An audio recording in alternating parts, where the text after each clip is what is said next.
আল্লাহ তাআলা পবিত্র কালামুল্লাতে বলেন, ফামান যুহযিহা আনিন নার ওয়া উদখিলাল জান্নাহ ফাকাদ ফাজ।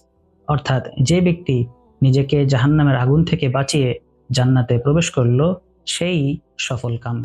তাই আজকেই নিজেকে প্রশ্ন করুন, আমি কেন বেঁচে আছি? আমার কাজগুলো কি আল্লাহ তাআলার সন্তুষ্টির জন্য? যদি উত্তর না হয়, তাহলে এখনই সময় ফিরে আসার। তাওহীদের পথে ফিরে আসুন, আল্লাহ তাআলাকে চিনুন, আল্লাহ তাআলাকে ভালোবাসুন, তার নির্দেশ মান্য করুন এবং তার দেখানো পথ এবং মতেই বেঁচে থাকার চেষ্টা করুন। আজই হোক সফল জীবনের শুরু। প্রতিনিয়তই সেই শুরুকে চূড়ান্ত সফলতার পথে ধাবিত করুন। আল্লাহ তাআলা আমাদের সকলের হায়াতে জিন্দেগিকে তার সন্তুষ্টি তালাশ করে চিরস্থায়ী জান্নাত অর্জন করে নেওয়ার তৌফিক দান করুন।